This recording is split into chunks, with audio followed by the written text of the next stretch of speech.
Buenos días, chicos, me da mucho gusto poder estar con ustedes en esta otra oportunidad por medio de un video. En este día vamos a ver cómo poder desarrollar la sumatoria de fuerzas o las fuerzas netas, pero en un plano inclinado. Ahora, si ustedes se recuerdan, nosotros cuando analizamos un cuerpo que esté ya sea en reposo o en movimiento, nosotros utilizamos un diagrama de cuerpo libre para poder separar las fuerzas en los diferentes ejes, en un eje X y en un eje Y. Ahora, ¿qué es lo que sucede cuando nosotros tenemos un plano inclinado, como por ejemplo una situación de este tipo? Vamos a suponer que esta es la superficie y que se encuentre a unos 20 grados de inclinación. Ahora, si nosotros verificamos un cuerpo, puedo decir que aquí hay una caja y que esta caja puede ser de 15 kilogramos.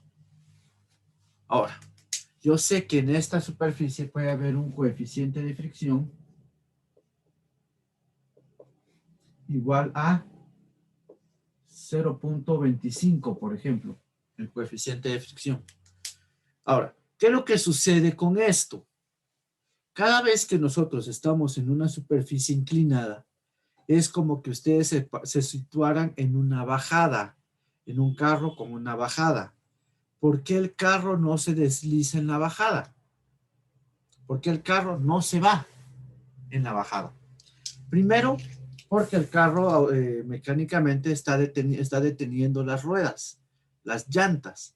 Si las llantas están detenidas, nosotros sabemos que el material de la llanta con la superficie de la calle va a tener un alto coeficiente de fricción, lo que va a evitar que el auto se deslice. Pero suponiendo que las llantas no tienen esa fricción, el carro tiende a deslizarse hacia abajo. ¿Por qué este carro tiende a deslizarse hacia abajo o este objeto? Porque nosotros sabemos que todo cuerpo que tiene masa tiene una fuerza llamada peso. Ahora, esta fuerza llamada peso siempre va directamente hacia abajo. Ahora, quiero que ustedes se den cuenta. Cuando nosotros tenemos una superficie inclinada, nosotros sabemos que la fuerza de reacción del peso en una superficie se llama normal, pero la normal nosotros sabemos que es una fuerza que está a 90 grados con la superficie. Y quiero que comiencen a darse cuenta de algo. El peso va directamente hacia abajo, pero la normal está inclinada. ¿Por qué la normal está inclinada? Porque estamos sobre una superficie inclinada. Ahora, si nosotros seguimos analizando, nosotros sabemos que aquí hay una fricción. Por eso es de que la caja no se mueve. Esta vez lo voy a dibujar con rojo. Yo sé que la fricción actúa entre la caja y la superficie. Por lo tanto, nosotros sabemos que la fricción es contraria al movimiento. Si el movimiento de la caja tiende a estar en esta dirección para abajo, es porque la superficie también está inclinada, ¿sí? Si el movimiento está, la superficie está inclinada, el movimiento va a tender a ser inclinado de la misma forma. Por lo tanto, si el movimiento está inclinado, hay una fuerza entre la superficie y el objeto que evita el movimiento. Esta fuerza se llama fuerza de fricción. ¿Se recuerdan? Ahora, quiero que miren bien todo esto. La normal, la fricción, todas están inclinadas, pero el peso no. Nosotros habíamos hablado de que el diagrama de cuerpo libre siempre está sobre un eje Y y un eje X. un eje Y y un eje X. Pero ¿qué pasa si nosotros analizamos estas fuerzas en nuestro diagrama de cuerpo libre? La primera fuerza que nosotros pudimos localizar era el peso, que nosotros sabemos que va directamente hacia abajo, ¿verdad? Peso directamente hacia abajo. Lo vamos a dejar bien remarcado. Bueno, peso directamente hacia abajo. ¿Qué otras fuerzas? Sabemos que está la normal, pero quiero que se den cuenta, la normal ya está con cierta inclinación. Está la fricción y la fricción también tiene cierta inclinación. ¿Por qué? ¿Por qué están inclinadas? Porque me estoy situando en una superficie inclinada. Ahora, cuando nosotros hacemos nuestro análisis de fuerzas, nosotros sabemos que tenemos que separar las fuerzas por componentes. Eso significa que tendríamos que separar nuestra fuerza normal en X y nuestra fuerza normal en Y. Tendríamos que separar nuestra fuerza de fricción en X y nuestra fuerza de fricción en Y. Pero entonces nosotros ya comenzamos a notar de que estaríamos haciendo más procedimientos de descomposición de fuerzas. Entonces, ¿cómo hacemos para simplificar esto? Para simplificar esto, nosotros nos olvidamos ahorita de estas componentes y les voy a mostrar qué es lo que se hace. No voy a borrar los ejes. Pónganme atención. No voy a borrar los ejes, las fuerzas, perdón.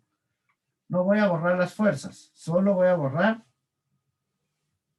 todo lo que está ahí. Miren, pues. El peso. Las fuerzas siguen estando tal y como actúan acá. Pero entonces, para facilitarnos la vida, quiero que se den cuenta de algo. Si el plano está recto de esta forma, nosotros vamos a agarrar el plano y lo vamos a inclinar. ¿Qué tanto lo vamos a inclinar? Lo vamos a inclinar los grados que esté inclinada nuestra superficie. Oigan bien, los grados que esté inclinada nuestra superficie es que nosotros vamos a inclinar el plano. Ahora, quiero que se fijen en algo. Si el eje Y estaba acá, puedo utilizar esta regla. Si el eje estaba acá y lo vamos a inclinar, ¿ya se fijaron? Si el eje estaba acá y nosotros inclinamos el eje, ¿cuántos grados les dije que los íbamos a inclinar? 20 grados. Eso significa que nuestro nuevo plano, ya inclinado, nos queda en esta parte.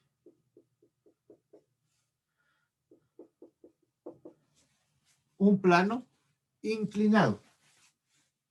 Vamos a hacer que se dibuje bien. Un plano que ya queda inclinado. ¿Qué significa? Que como el plano se inclinó una parte para acá, la única fuerza entonces que ya queda inclinada según el plano es el peso con un valor de 20 grados.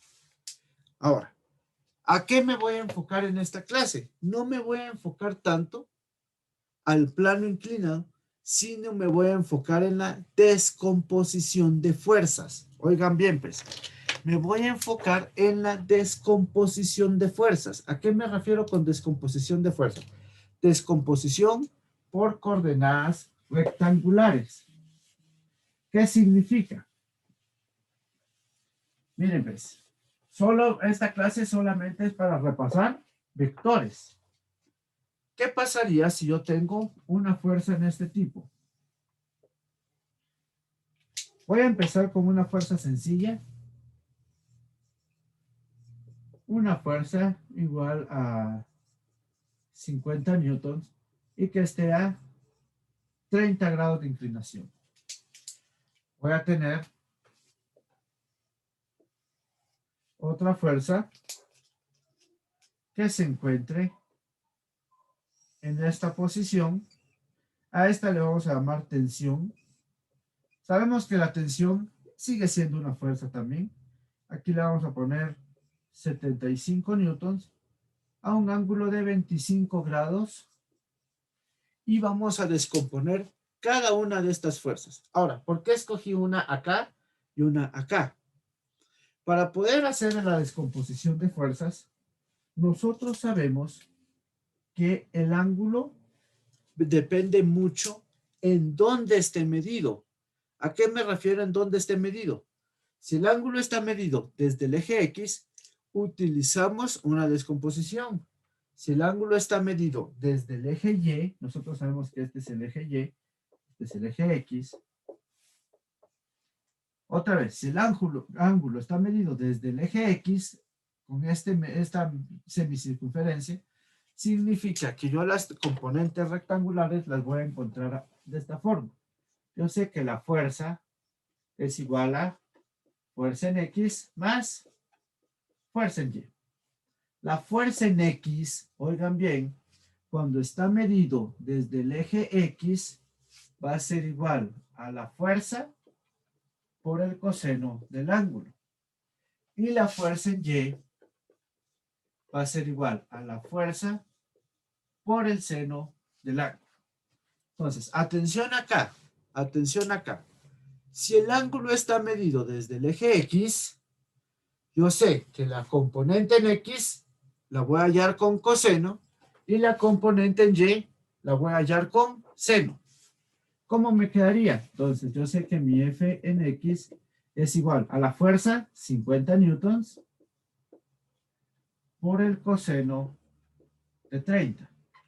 Por lo tanto, yo sé que mi fuerza en X es igual a 50 por el coseno de 30 es de 43.30. 43.30 newtons. Ya tengo la componente de la fuerza en X, la componente en Y. Yo sé que mi componente en Y sería de 50 newtons por el seno de 30 grados.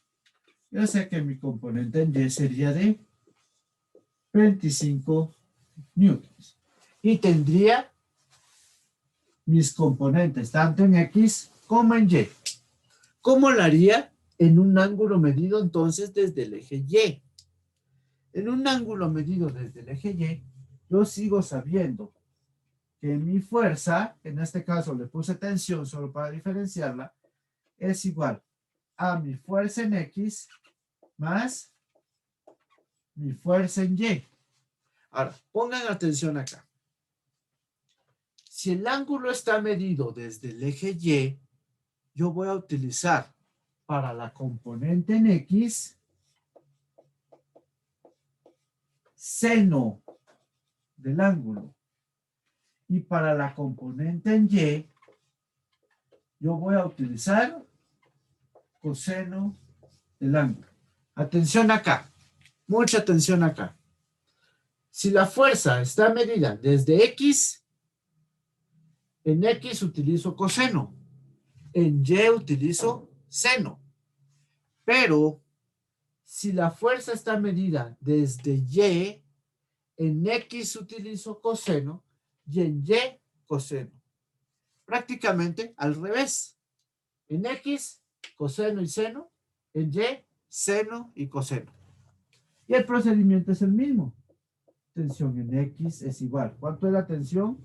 75 newtons